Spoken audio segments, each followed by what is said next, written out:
So I'm in the marching grounds of the Household Cavalry. Having just watched Inspection, it gives me an idea of when William Washington came over here, when us Americans came over here to study European cavalry methods in the 1790s, so we can learn how to do it. It helps me realize where some of our commands and modern commands come from. Now, I'm about to go into the museum to get some more intel.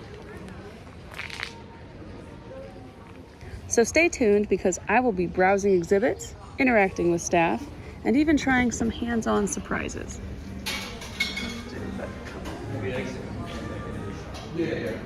Perfect.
Boot cleaning kit.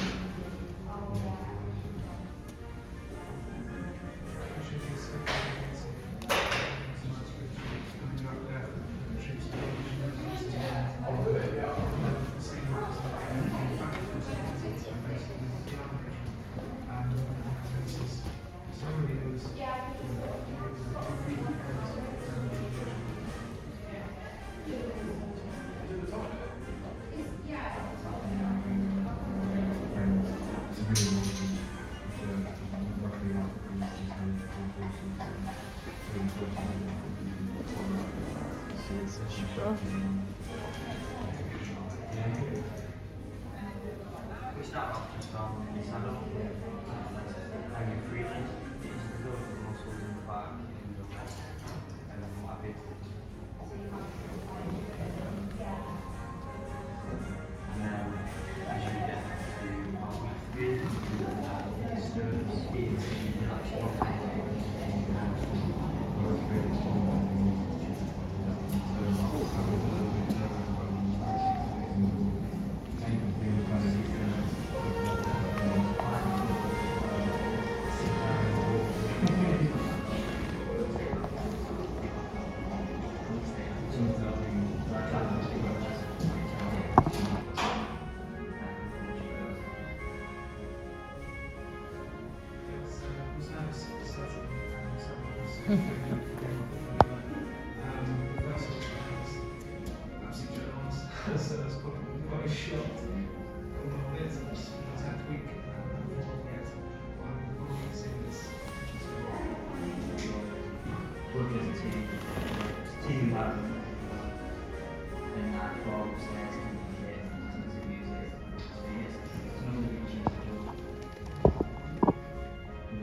Major blues and blues.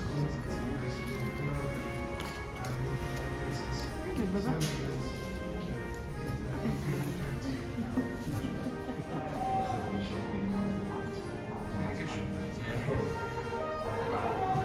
start off just on the saddle with legs hanging freely.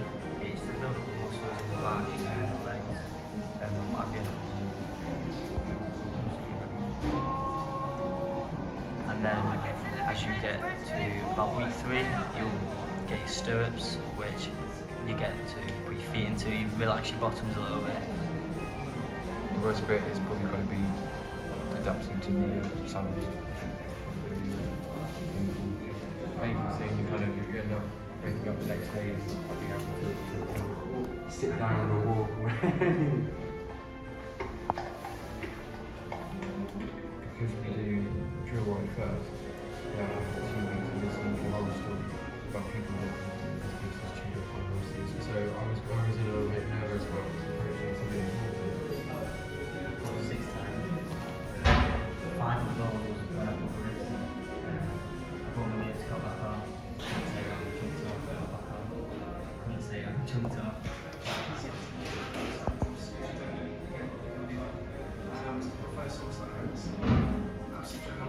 So it's quite a shock. I was dead since my 10th week.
Well, yeah.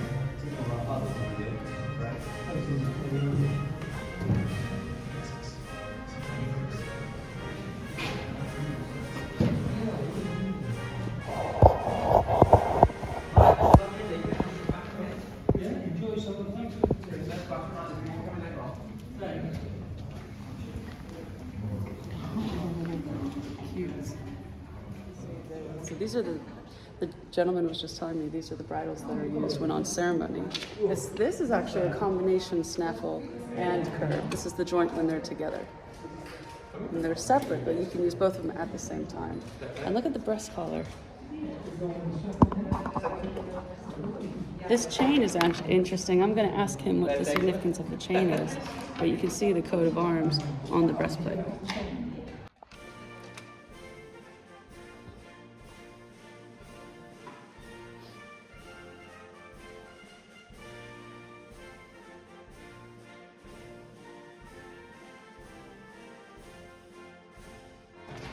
These are the horses having finished their ceremony.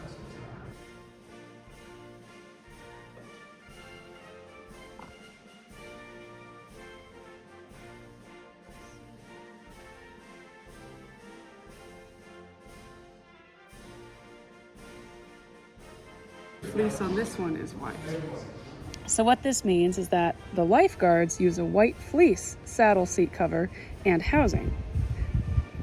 The housing is that fabric that sits just behind the saddle, whereas the Blues and Royals use a black fleece saddle seat cover and housing.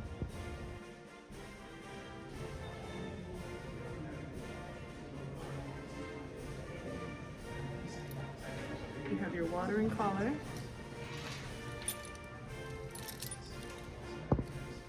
The bit, which from access here would be used as a curb bit. And then somewhere in here is the snaffle as well, I think. Maybe not. Oh yes, there it is. Bradoon. I think whilst this is used as a snaffle, it's a bradoon because of its size.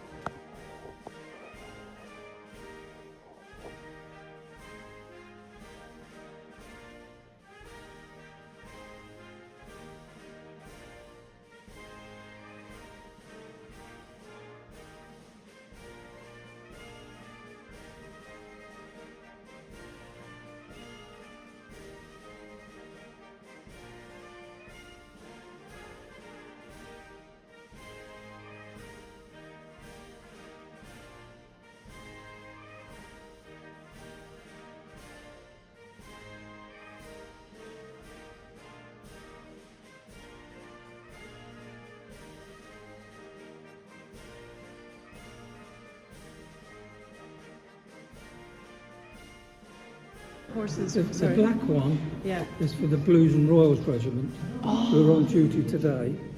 And the white one, which you can't see, but it's underneath that, if you move it, it's white underneath, and they're the lifeguards. Ah. Can you see? Yes, yes, yes. Okay, so white is lifeguards and the blacks is for the Blues. Yes. Blues and Royals, yes. Blues and Royals. Yes. Oh, thank you. Yeah. Do all the horses pretty much get trained to the curb bit? And Well, they only use that for ceremonial occasions. ah. When they're on ceremony, like now, when they're on a ceremonial duty, they're using that. Okay. Otherwise, they use this.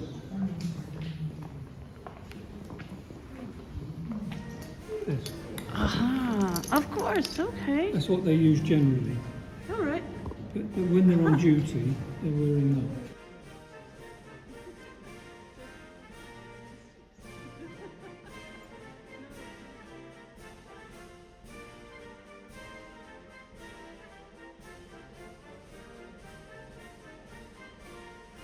Yeah, and what I was saying was the clock on top of the building. If you look at the face of the clock, alongside the 2 o'clock mark on the dial, there's a black mark, and that indicates the time of day, 2 o'clock in the afternoon, when Charles I was executed just across the road, outside the building outside there. That's where he That's was. what that black mark indicates. Oh my goodness. Yeah. And he also said that Dickens knew that clock because he mentions it in Bleak House. Oh wow. It was the most accurate clock for many years in London. Yeah, for many years. Up until 1859, Big Ben, as we now call it now, the House of Commons clock as it was, came into service in 1859. So then people tended to go for that one rather than this one. Well, a lot of people wouldn't know that, so you're not alone. That's thank you. Are these World War I standard No, uniforms? they're actually what they would use now. But they're when they're not on ceremonial duties. Got you. Okay, so They would use those now. all right. So for ceremonial duties, they just pretty much almost always wear their red or And blues. Also, I mean, that stuff is, because I don't know if you're aware, but the household cavalry, there's 2 sides. There's the ceremonial side that we've got here now, and there's also the combat side. Yeah. So that's what that represents, the combat side. Oh, so with the Armourer, right? What happens is, they generally, what will happen is they serve 2 years on the ceremonial, move over to the combat side for 2 years, then come back. So they go around in 2-year cycles. And then in the combat side, are they tanks. That answered my question. Armored cav. Fantastic. So would these? Allowed to try on any of these, and I know you. You know me. You're welcome to. Yes. So would these be ceremonial as well then? That's an officer's coat of the life guard. Oh, okay. Oh, yeah. I'll try it. That's Blues and Royals down there. It's got the red plume. Oh. If it was a lifeguard, which is the red, it would have a white plume. But Oh. unfortunately, our white plume helmet it's got damage, so. That's fantastic. Okay. Well, now you know I've got to try it on. I mean, originally, the purpose of these was for the to make them identified on the battlefield. Oh. So they could be seen and stood up. So from the colour, you could tell what regiment. So after getting a tunic and latching on the shiny breastplate called a cuirass, I got a better idea of how it felt to wear such armor.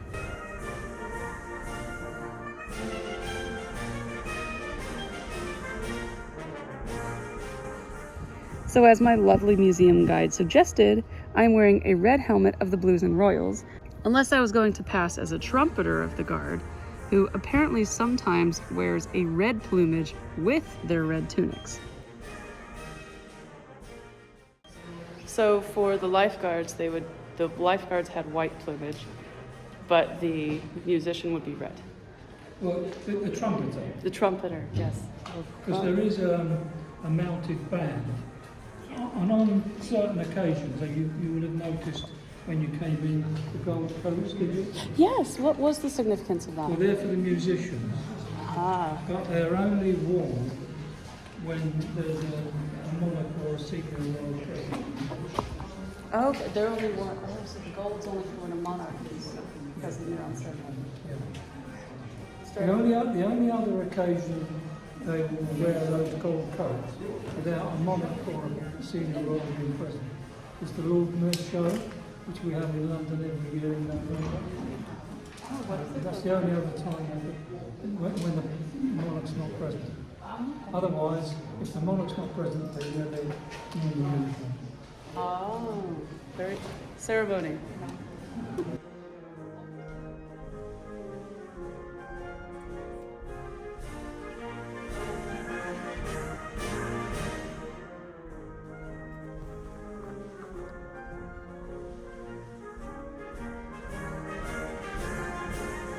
They can undo it here and use it for tethering the horse.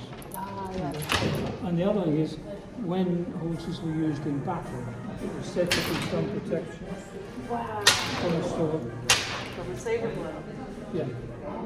In the 18th century, our helmets had chains on the helmets that were from others. And that was just to deflect saber blows. Yeah. So this is very much the same method. Yeah.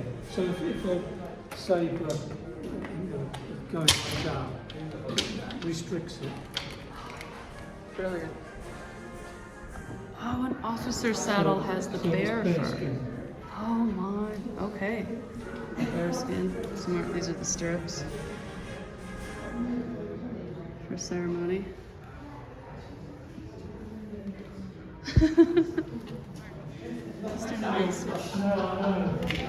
Okay, so looking at the saddle flap, there's pistol holders right here underneath the bear skin, and the bear fur, the bear skin makes it waterproof, just as with old dragoon helmets. Now the style of the saddle, looking at it, I'm down here pretty low, but if you look up, it has a high cantle, these rings, again, to attach things like saddlebags or portmanteaus on the back. And I can't, because it's covered in bear fur, I can't quite make out the rest of the saddle, but this seems to be a high cantle, high pommel saddle.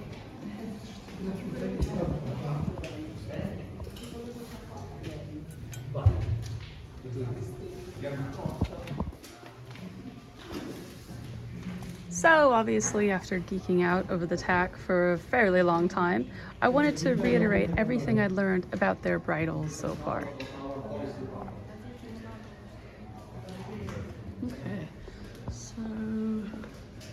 use is the curved bits mixed with a Bridle as well. But he said they only wear these for ceremony.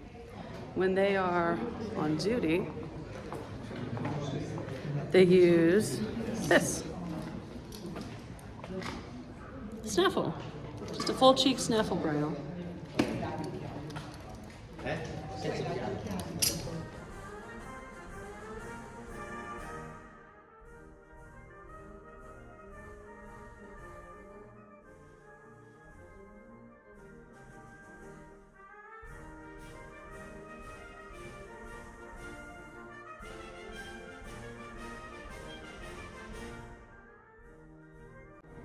Now here's another saddle they have on display. This has a relatively short saddle flap and a low cantle as well. So while the other saddles seem to have that sort of old military high pommel, high cantle, this one's a bit flatter. And it's got the hunter jumper style of billets. Actually, maybe I'm wrong. Maybe the billets are rather long. And the saddle billets are rather long as well.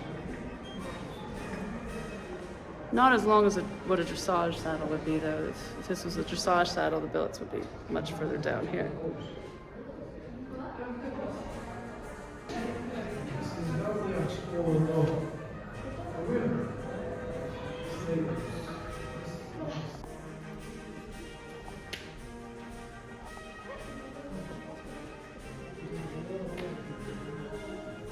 After fawning over the tack and engaging in some more exciting conversation, my museum guide was eager to show me something in a further display case. Back in 1899, a detachment of the Household Cavalry was sent out to South Africa to take part in the South African campaign, or as we tend to refer it now as the Boer War. When they sailed from Southampton, they had 550 horses. When they came back to Southampton a year later, they had just one. Oh. That's him down there. Freddie was his name. A year after he'd been back, he was the lead horse in the musical ride at the tournament being held at Windsor. And on that occasion, the Queen Alexandra was taking the salute. So they told her about Freddie, he was the only one to come back. And she wanted to see him, so she went to see him, and she said, "Where's his medal?" And they said, "Only men get medals, not horses." She said, "Well, he's got to have one." So they had to make up the medal. And that's his medal, and she said he's to wear it every day he's on parade. Oh my goodness, yes. He died in 1911 and is buried alongside the parade ground in the Combermere Barracks in Windsor.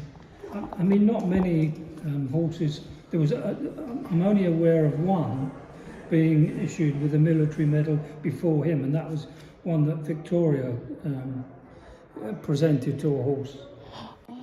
His name I've forgotten at the moment, but otherwise, they didn't tend to get medals. So this was very special. Sort of. Wow. It's made of silver. It's, as you can see, about 3 foot tall, I guess. It takes 4 men to lift it. And it's known as the Zetland Trophy. Now, there was a tradition that when officers retired from the regiment, they presented the officers' mess with a gift. This Lord Zetland, he was the second son in an aristocratic family. Second sons didn't inherit the money or the title. Oh. And what they usually did in those days, they either went into the church or into the army. Wow. He went into the army reluctantly, but as things turned out, not only did his father die, but so did his elder brother. So he inherited the title and the money, which meant he could afford to leave the army. So he left, but he didn't present the gift to the officers' mess. His fellow officers weren't too pleased and went to see him and said, "You haven't presented us the gift." So he said, perhaps a bit stupidly, "Well, go and order something and put it on my bill." And that's what they did. That's what they ordered. Oh, it is glorious. It cost, at the time it was produced, it was around about £1,000. And at that time, if a man was earning about £100 a year, he wasn't doing too badly. So that gives you some idea of the cost.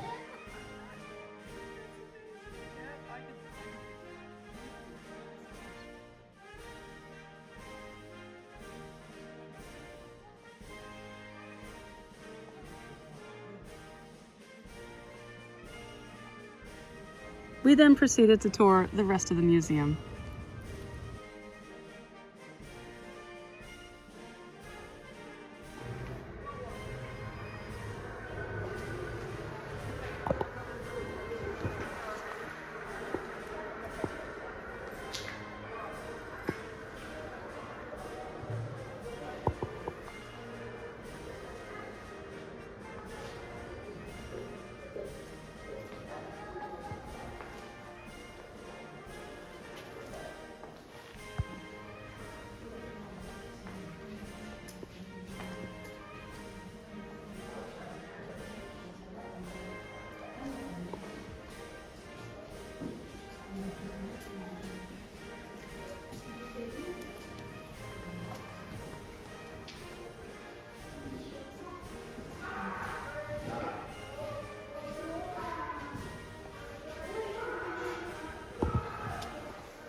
And this horse feed then.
Little snowman.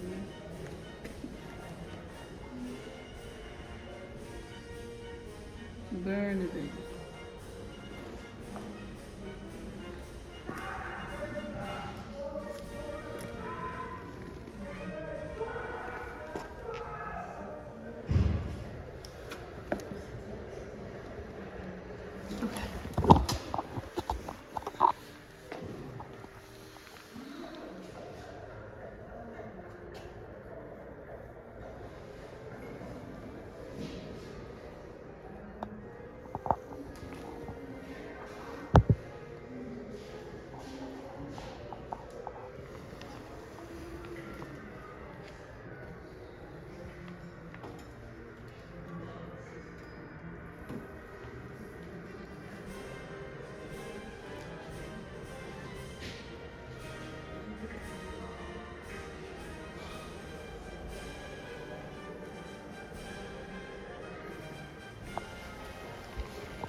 Thank you. I didn't put that shouting for someone.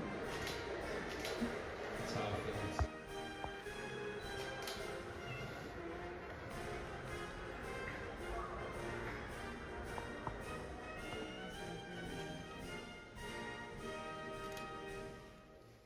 My channels and epic thanks to you.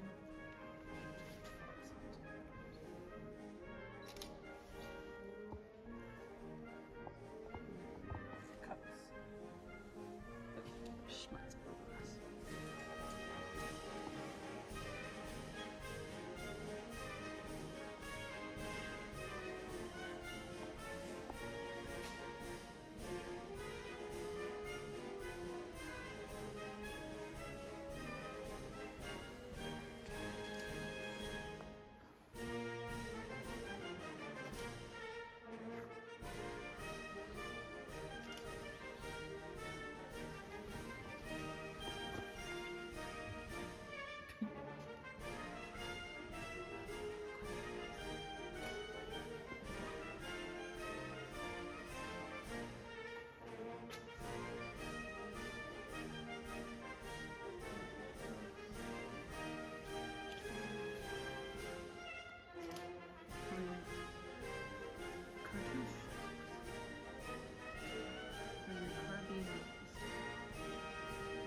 Cuirassiers.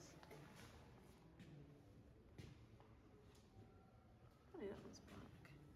This is what, like the two.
The final exhibit was this spectacular case dedicated to their time in the Napoleonic Wars, including this tunic belonging to a 9-year-old trumpeter who joined the 1st Life Guard. At the Battle of Waterloo, he was 16. It was he who sounded the cavalry charge that turned the tide of the battle.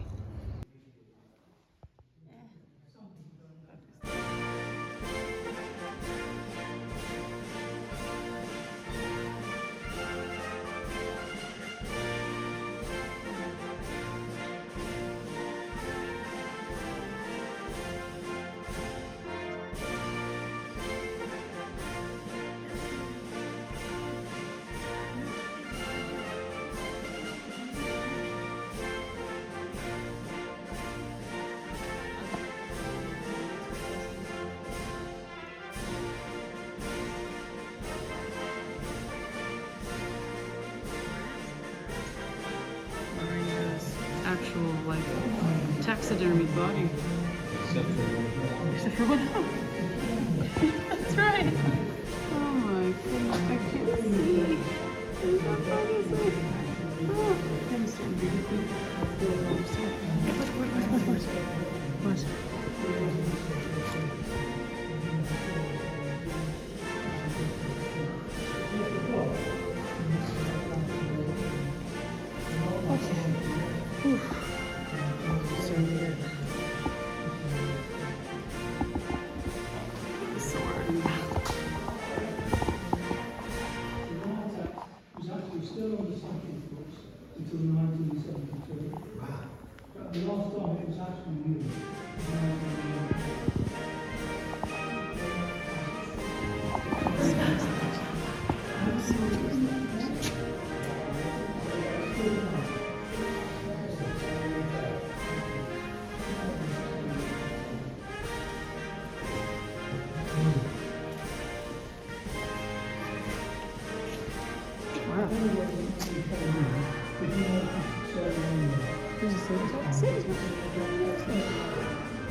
After the exhibit and a quick rummage through the gift shop,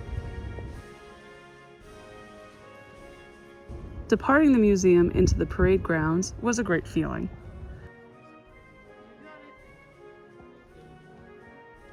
We then called it a day after paying homage to the memorial statues in front of the building. This one, for instance, was Field Marshal Wolseley. Commander-in-Chief and one of the most prominent and decorated war heroes of the British Empire. This statue was of Field Marshal Roberts, a Victorian-era general who became one of the most successful British military commanders of his time, and the last commander-in-chief of the forces before the post was abolished in 1904.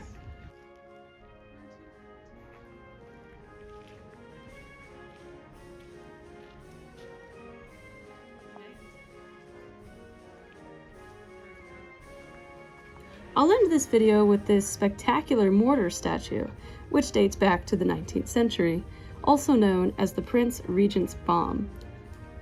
It commemorates victory over the French at the Seas of Cadiz, the liberation of southern Spain, and the exploits of the Duke of Wellington.